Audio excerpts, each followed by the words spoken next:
She screamed, "You're a worthless loser," during an argument in front of her friends. I said, "You know what? You're right." Then I quit being her loser.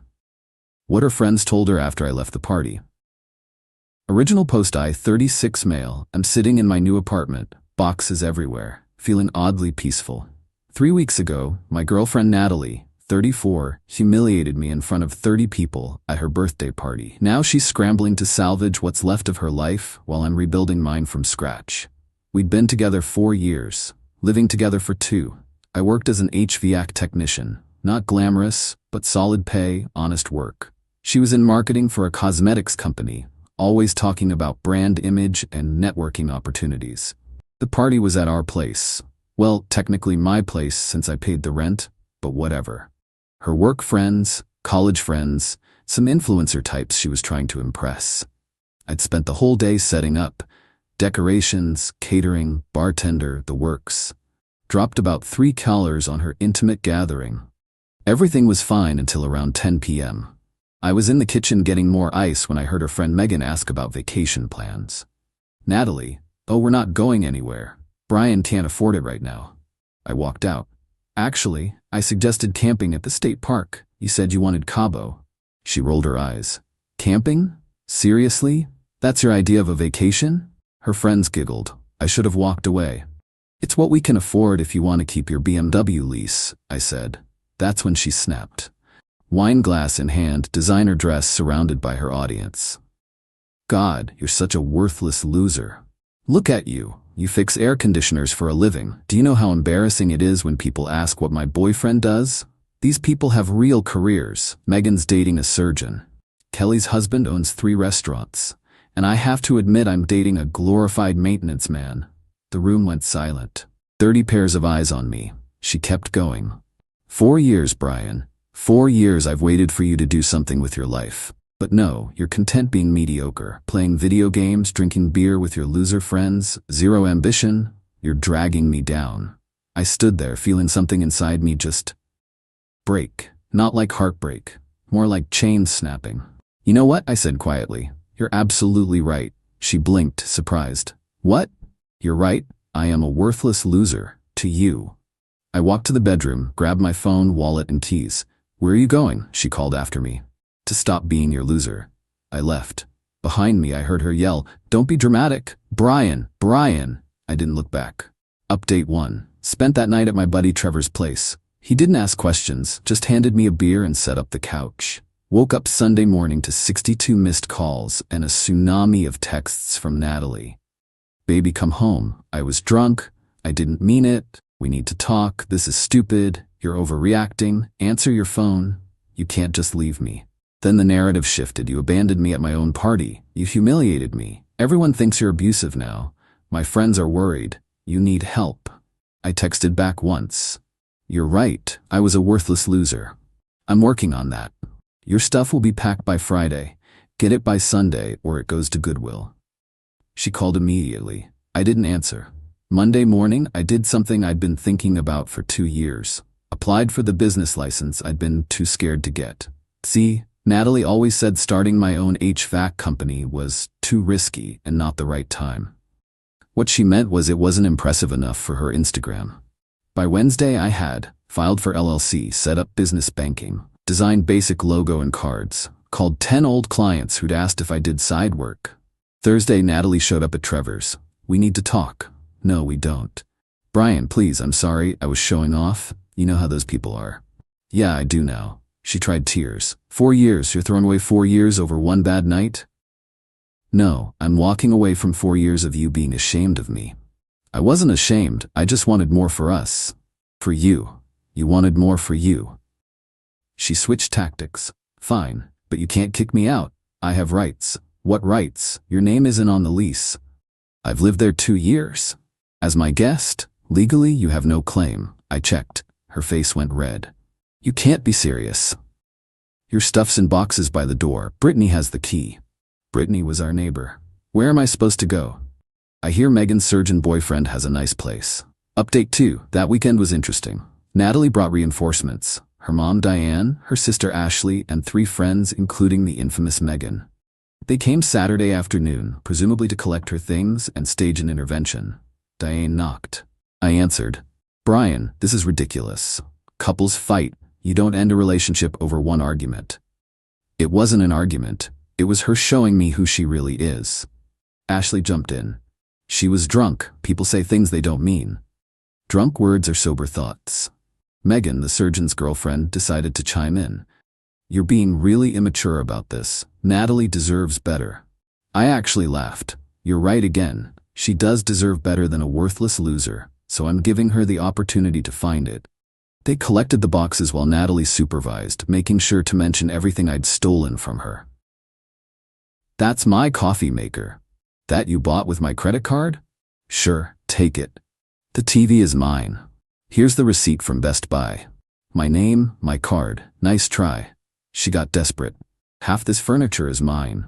You mean the furniture I bought before we met? Interesting legal theory. As they were leaving, she played her last card. I'm pregnant. Everyone froze. Even her mom looked shocked. No, you're not, I said calmly. How would you know? Because you had your period last week, unless you're claiming immaculate conception? Her friends exchanged glances. She'd been caught in the lie.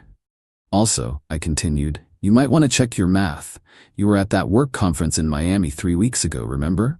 Her face went white. Yeah, I knew about Miami. And who she'd shared a room with. Update 3 Monday morning, the real games began. I got a call from my boss at the HVAC company. Brian, I just got a disturbing email about you. Some allegations of theft? My stomach dropped. What? Someone claiming to be a concerned citizen says you've been stealing equipment and selling it on the side. That's completely false. I know. I checked inventory myself. Everything's accounted for. Just wanted you to know someone's trying to cause trouble.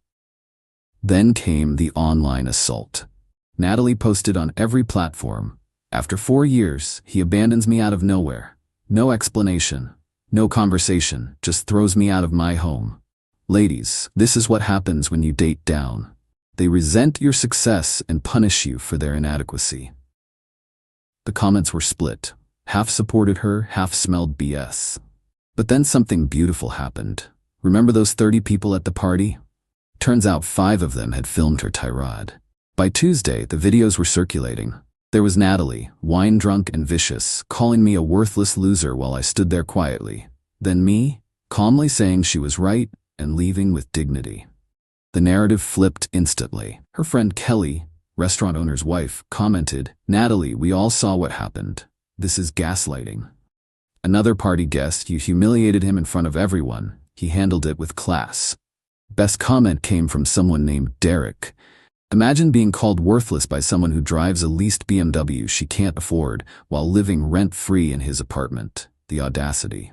Natalie deleted the posts, but screenshots were already spreading. Update 4. 2 weeks after the party, things escalated in ways I didn't expect. First, the apartment. Natalie tried to break in Tuesday night. The locks had been changed, legally, after she vacated, but she tried her old key repeatedly, then started pounding on the door. I know you're in there. This is my home too.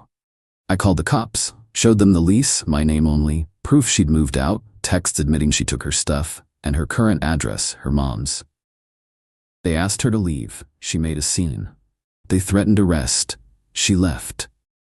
Wednesday, I get a letter from a lawyer. She's demanding $15,000 for unlawful eviction, $8,000 for emotional distress, half the value of everything in the apartment, 2 years of retroactive rent credit for the rent she didn't pay. My lawyer, Trevor's cousin, did it for beer money, laughed his ass off. She has literally no case. She was a guest. She paid no rent. She has no claim to anything. This is desperation. He sent back a single-page response. My client declines your demands. Any further contact should be directed through counsel. P.S. We have video evidence of your client's verbal abuse and defamation. Thursday, Natalie's company called me. HR wanted to know if I'd be willing to discuss an incident involving one of their employees. Turns out, those party videos had made it to her workplace. Her boss saw her drunk, belligerent, and classist, talking about networking at what was clearly a party I'd paid for, while she berated me for being working class. Not a good look for someone in marketing who's supposed to represent their inclusive, empowering cosmetics brand. I told HR I had no comment, but wouldn't object if they wanted copies of the videos for their records. They thanked me professionally. Friday, she showed up at my work. "You got me fired." "No, you got yourself fired." Those were private videos. From a party with 30 people, that's not private, that's public humiliation. She was crying now. Actual tears, not manipulation tears. "Brian, I'm sorry. I'm so sorry. I screwed up everything. I lost my job, my apartment, my car." "Your car? I can't afford the lease without you." I felt bad for a second, then remembered her words, "Worthless loser." Sounds like a you problem. Update 5. 3 weeks after the party, my life versus her life. Me, started my own HVAC business, BT Climate Control. The BT stands for better than, but only Trevor knows that. Already had 4 clients from word of mouth. Kept the apartment, redecorated without her live laugh love garbage. Sleeping better than I had in years. Lost 10 pounds from not eating her toxic fancy dinners. Her, via the gossip network. Fired from cosmetics company for conduct unbecoming. BMW repossessed, living with her mom, trying to become an influencer. Her Instagram has 847 followers. Posted a tearful apology video that got roasted in the comments. Then came the plot twist. Her friend Megan, the one dating the surgeon, she DM'd me. "Hey Brian, you probably hate me, but I wanted to say something. After you left that night, we all talked. Natalie spent 2 hours trashing you, but the more she talked, the more we realized you were the one keeping her afloat. She admitted you paid for everything while she spent her salary on clothes and trips. We called her out. She got defensive and nasty with us too. Called me a gold-digging nurse when I'm actually a pediatric resident. Called Kelly's husband's restaurants overpriced trash. She showed her true colors. You dodged a bullet." I replied, "Thanks for letting me know." She responded, "Also, my boyfriend's practice needs a new HVAC system installed. Interested?" That job alone would cover 3 months of expenses. Update 6. Last week, 1 month after the party, everything came to a head. Natalie had been spiraling on social media. Posted old couple photos with captions like, "Remember when you promised forever?" and "A real man doesn't abandon his family." Family? We didn't have kids, unless she counted her purse collection. Tuesday, I get a call from an unknown number. "Is this Brian?" "Who's asking?" "This is James from Miami. The conference guy, the one she'd shared a room with. I'm listening." "Look, man, I just wanted you to know, nothing happened in Miami." "Okay? No, I mean, she wanted something to happen. She was all over me. Told me you two were basically done, that you were financially abusive, controlling. But when I Googled you to make sure you weren't some psycho who'd come after me, I found her Instagram. You two looked happy. I don't mess with taken women. She got pissed when I rejected her. That's why she was so mean at her party. She was taking it out on you." "Why are you telling me this now?" "Because she's been calling my company trying to get me fired, claiming I harassed her in Miami. My boss knows it's BS, but I wanted you to know what kind of person she is." "I know exactly what kind of person she is." Wednesday, Natalie sent one last desperate text from her sister's phone. "Brian, you hate me, but I need help. Mom's kicking me out. I have nowhere to go. No job, no car, no money. Please, I'll do anything. I'll sign whatever you want. I'll go to therapy. I'll apologize publicly. I'll tell everyone the truth. Just please don't let me end up homeless." I sat on that text for an hour. 4 years together. Some good times buried under all the bad. Part of me felt guilty. Then I remembered, "You're such a worthless loser." I responded, "I hear McDonald's is hiring. They don't care about your boyfriend's job title." She sent back, "You're cruel." "No, I'm just no longer your worthless loser. Good luck, Natalie." Blocked. Final update. It's been 2 months since the party. Time for the final update. Got a call from Diane, Natalie's mom, last week. "Brian, I owe you an apology. Wasn't expecting that." Natalie finally told me the truth about the party, about Miami, about how you paid for everything while she saved her money and spent it on herself. I raised her better than this, or thought I did. It is what it is, Diane. I kicked her out. She's staying with some friend from high school, working at a Mac counter at the mall, still acting like the victim, even though everyone's seen those videos. Why are you telling me this? Because you're a good man.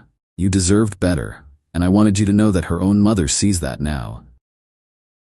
I thanked her and hung up. Felt like closure. My business? Thriving.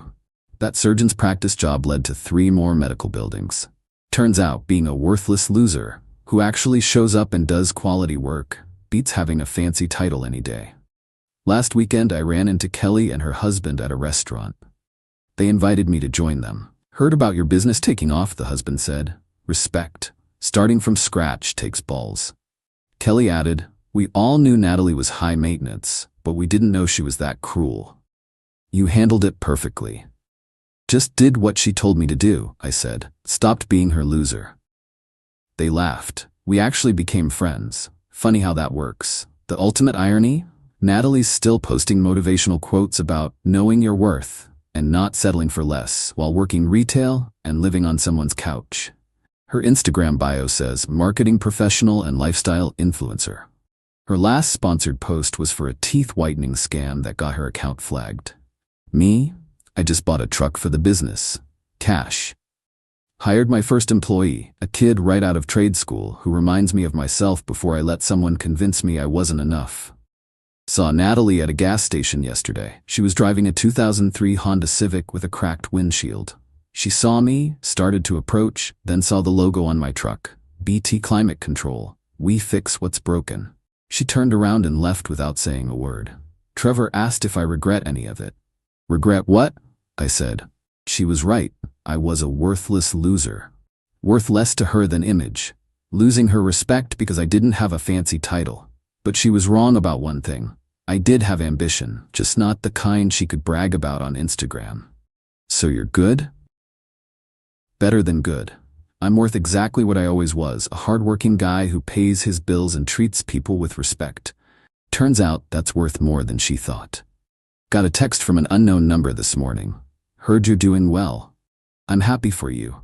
I know you'll never forgive me, but I wanted you to know I learned my lesson." And I didn't reply. Some lessons you have to learn alone. Besides, I have a business to run. Can't waste time on people who already told me exactly what they think I'm worth. The end.